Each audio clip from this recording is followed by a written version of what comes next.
மேவாட்டு இப்போ கேரளாவில் போய் ஒரு ஏடிஎம் தூக்குறானு பாருங்க, ஒரே நைட்டில் மூணு ஏடிஎம் அடிச்சானுங்கல்ல, அடிச்சுட்டு அவனுக்கு நம்ம இப்போ கேரளா போலீஸும் ஒரு காரை தேடிக்கிட்டு இருக்கான், ஹூண்டாய் காரை.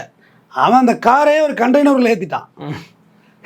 காரை தேடி கொண்டு இருக்கிறாய், கண்டெய்னர் போய் கொண்டு இருக்கிறது, கண்டெய்னரு காரை தான் சிசிடிவி பார்த்துட்டு கண்டெய்னரில் ஏற்றிட்டான் காரை திறந்து வச்சு. அவன் பண்ணது என்ன தெரிஞ்சான், டோல்கேட்டுக்கு ஸ்டாப் பண்ணாங்கல்ல, டோல்கேட்டை வைலண்ட் பண்ணான் அவன். கடைசியாக நாமக்கல் பக்கத்தில் வச்சு சுட்டாங்க, என்கவுண்டர் பண்ணாங்க. நாமக்கல்லே அவனை யாரும் போலீஸெல்லாம் துரத்தலை, அவனை துரத்துது டோல்கேட்டில் 50 ரூபா வாங்குற துரத்துறது. அவனுக்கு டோல்கேட் வண்டி எது போலீஸ் வண்டி எதுன்னு தெரிஞ்சாதானே. மண்ணாங்கட்டி என்கேச்சைன்னு இருக்குல்ல, நேஷனல் ஹைவேஸ் வண்டி, அது துரத்தி இருக்கு. லைட்டு எரிஞ்சுன மேலே போலீஸ் தாண்டா இரவுச்சி அவுச்சி வேகஞ்சின்னு நான் வச்சு அடித்தானோ கொண்டாந்து நாமக்கல் ஒரு பைக்கை விட்டு தூக்கிட்டானோ. பைக்கை விட்டு தூக்கின போய் இறங்கி பைக்குக்கான தெண்டத்தை கொடுத்துருந்தா மாட்டியே இருக்க மாட்டானோ. எவ்வளோ இடத்துல மிஸ்டேக் பண்ணுறாங்க பாருங்க. டோல்கேட்டு அடுத்து போலீஸ் துரத்துனா அவனுக்கு நிறுத்துற டோல்கேட்டுக்காரன் 500 காசு கொடுத்து அவன் போயிருப்பான்.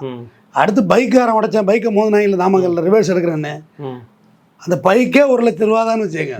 அரே ஜி அவ்வளோ இந்த 1 லேக் ஜி ஆளை விடுச்சு, இங்கே தான் இருக்கேடா பணம், 8-10 கோடி ரூபா பணம் இருக்குல்ல, எதுக்கு 1 லட்சம்.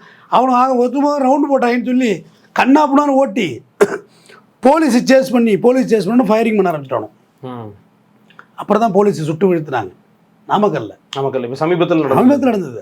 அவங்களுக்கு அவ்வளோதான் சென்ஸ் இருக்கும்.